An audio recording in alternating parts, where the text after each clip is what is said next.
Benny was no ordinary boy. He dreamt of being a hero. Benny the Brave, he called himself. Benny wanted to help everyone, but Benny had one small problem. He was clumsy. He tripped. He stumbled. He often fell. One sunny morning, Benny was walking down the street. He was humming a happy tune. Suddenly, he saw Mrs. Jenkins. She was his neighbor. She looked very upset. "Good morning, Mrs. Jenkins," Benny chirped. "What's wrong?" Mrs. Jenkins sighed. "Mittens is missing," she said sadly. "My cat, Mittens, has disappeared." Benny knew what he had to do. "Don't worry, Mrs. Jenkins," Benny declared. "Benny the Brave will find Mittens." Benny, filled with the spirit of adventure, started his search. He looked under cars. He peeked behind bushes. He even climbed a tree. But Mittens was nowhere to be found. Suddenly, Benny heard a soft meow. He looked up. There, on Mrs. Jenkins's porch, sat Mittens. The mischievous cat was cleaning its whiskers. It looked like it had been on an adventure of its own. Benny rushed over to Mittens. He picked it up and held it high. "I found Mittens! I found Mittens!" he shouted triumphantly. Mrs. Jenkins came out of her house. She was overjoyed to see her beloved cat. "Oh, Benny, thank you," she exclaimed. "You're a true hero." The next day, Benny was at the park. He was practicing his hero stance. He stood tall and proud, his chest puffed out. He imagined himself as a mighty knight. Suddenly, he heard a cry. "My balloon! My balloon!" A little girl was pointing up at the sky. Her bright red balloon was floating away. Without a moment's hesitation, Benny sprang into action. He grabbed a nearby bench and stood on it. He reached for the balloon. He jumped, and he fell. Benny landed with a thud. He looked up. The balloon was still out of reach, but Benny didn't give up. He saw a tall oak tree. He started climbing. He climbed and climbed. Finally, he reached the top.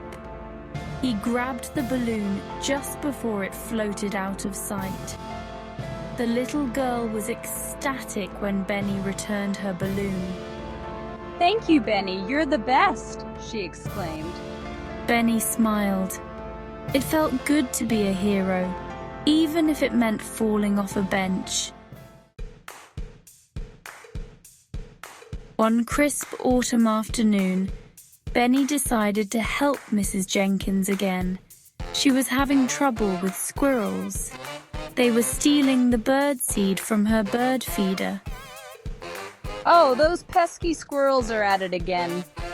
"Don't worry, Mrs. Jenkins," Benny said confidently. "I have a plan." Benny's plan was simple. He would build a trap to catch the squirrels. He spent the entire afternoon setting it up. He used string, buckets, and even his toy robot. He was very proud of himself. "My, Benny, you certainly are resourceful." Benny waited patiently for the squirrels to fall into his trap.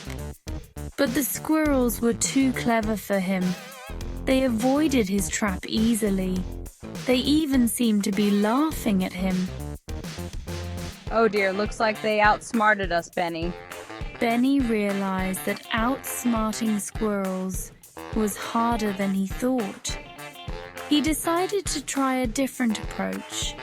He filled the bird feeder with extra bird seed. That way, there would be enough for the birds and the squirrels.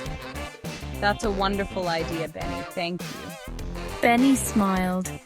knowing he had found a solution that worked for everyone. One evening, Benny was walking past the old abandoned house at the end of his street. It was a spooky-looking house with creaky floorboards and cobwebs in the windows. People said it was haunted. Benny was scared, but he was also curious. He decided to investigate. He took a deep breath and slowly pushed open the creaky gate. The gate moaned loudly, making Benny jump. He tiptoed towards the front door. He could hear strange noises coming from inside the house. It sounded like chains rattling and owls hooting. Benny's heart was pounding. He slowly opened the front door. He peeked inside. Meow? A little black cat was sitting on the doorstep looking up at him. That was it. The ghosts were just cats. Benny laughed in relief. He had solved the mystery of the haunted house.